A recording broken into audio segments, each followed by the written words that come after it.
नमस्कार दोस्तों। आज दिन भर की बड़ी खबरों में आपका स्वागत है। आज इस बुलेटिन में हम बात करेंगे देश दुनिया की तमाम टॉप हेडलाइन की। ओडिशा के राउरकेला में इंडिया वन एयर के 9 सीटर विमान की तकनीकी खराबी के बाद फोर्स लैंडिंग हुई। घटना दोपहर 1:20 पर राउरकेला से 15 किलोमीटर दूर जालदा इलाके की है। घटना के वक्त फ्लाइट में 4 यात्री और 2 पायलट मौजूद थे। सभी घायलों का इलाज जारी है। उत्तराखंड में पारा -19 डिग्री, पिथौरागढ़ में झरना जमा, जैसलमेर का तापमान 4.6 डिग्री, बिहार के 32 जिलों में शीतलहर, यूपी में कोहरा, 50 ट्रेनें late. Chief of defence staff CDS general Anil Chauhan ने कहा है कि ऑपरेशन सिंदूर केवल रुका है, खत्म नहीं हुआ।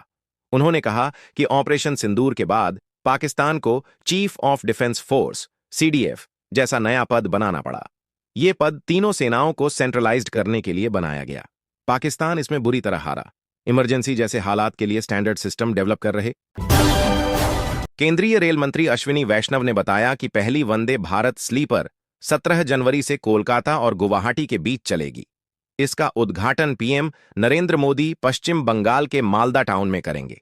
यह ट्रेन 6 दिन कामाख्या और हावड़ा जंक्शन के बीच चलेगी। 6 नई अमृत भारत एक्सप्रेस की भी लॉन्चिंग। प्रधानमंत्री नरेंद्र मोदी 10 से 12 जनवरी तक गुजरात के दौरे पर रहेंगे। वे शनिवार शाम को सोमनाथ पहुंचेंगे। पीएम शाम को सोमनाथ के ट्रस्ट के पदाधिकारियों के साथ मीटिंग करेंगे। सोमनाथ के उसी मैदान पर करेंगे सभा जहां 14 साल पहले सरदार सरोवर डैम के लिए उपवास किया था। आईएमआईएम चीफ असदुद्दीन ओवैसी ने कहा है कि एक दिन हिजाब पहनने वाली बेटी भारत की प्रधानमंत्री बनेगी। जो पार्टियां आज देश में मुसलमानों के खिलाफ नफरत फैलाने का काम कर रही हैं, उनकी दुकान अब ज्यादा दिन नहीं चलने वाली। ओवैसी के बयान का जवाब महाराष्ट्र सरकार में मंत्री और भाजपा नेता नितेश राणे ने दिया। उन्होंने कहा, हिंदू राष्ट्र में संभव नहीं, इसके लिए इस्लामिक देश में जाएं। राष्ट्रीय सुरक्षा सलाहकार एनएसए अजीत डोभाल ने कहा कि युद्ध राष्ट्र की इच्छा शक्ति के लिए लड़े जाते हैं। उन्होंने कहा, हम साइकोपैथ मनोरोगी नहीं हैं जिन्हें दुश्मन के शव या कटे हुए अंग देखकर संतोष या सुकून मिले। लड़ाइयां इसके लिए नहीं लड़ी जाती। मौजूदा लीडरशिप ने 10 साल में देश बदला। केंद्रीय गृह मंत्री अमित शाह ने जयपुर में 9,000 नवनियुक्त कांस्टेबल को नियुक्ति पत्र दिए। शाह बोले, इनको सिफारिश नहीं, योग्यता से नियुक्ति मिली। बीजेपी ने कांग्रेस के पेपर लीक से निजात दिलाई।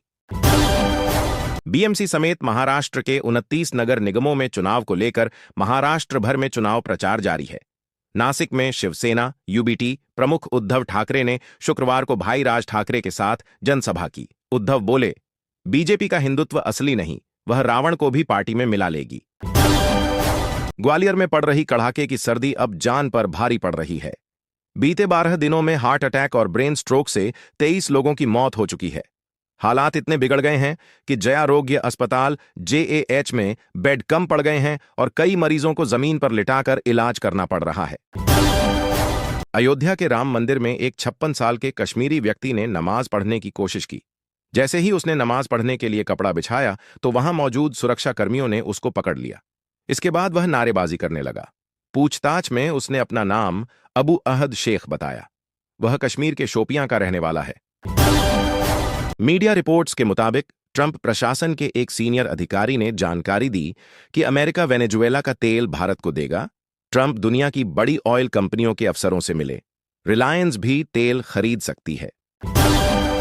ईरान में हिंसक प्रदर्शन, 217 लोगों की मौत का दावा। सेना बोली, बच्चों को प्रदर्शन से दूर रखें वरना गोली लगने पर शिकायत मत करना। पाकिस्तानी रक्षा मंत्री बोले, अमेरिका नेतन्याहू को भी किडनैप करे। वेनेजुएला के राष्ट्रपति जैसा हाल हो, इजरायली पीएम फिलिस्तीनियों का सबसे बड़ा दुश्मन। रूस के दबाव के बाद अमेरिका ने 2 नागरिक छोड़े। 3 भारतीय क्रू मेंबर अभी भी कैद में। यूएस ने 3 दिन में 5 तेल टैंकर जब्त किया। इस हफ्ते सोने चांदी में बढ़त रही। सोना 2,340 रुपये बढ़कर 1,37,000 रुपये प्रति 10 ग्राम हुआ। चांदी 8,258 रुपये महंगी हुई। आने वाले दिनों में और बढ़ सकते हैं दाम।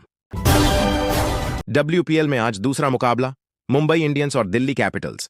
हार के बाद वापसी चाहेगी मुंबई। रॉड्रिग्स की कप्तानी में दिल्ली करेगी सीजन का आगाज। मुस्तफिजुर विवाद एसजी ने 3 बांग्लादेशी प्लेयर्स की स्पॉन्सरशिप होल्ड की। कप्तान लिटन दास और मोमिनुल हक के नाम। तमीम इकबाल बोले, समझदारी से काम लें।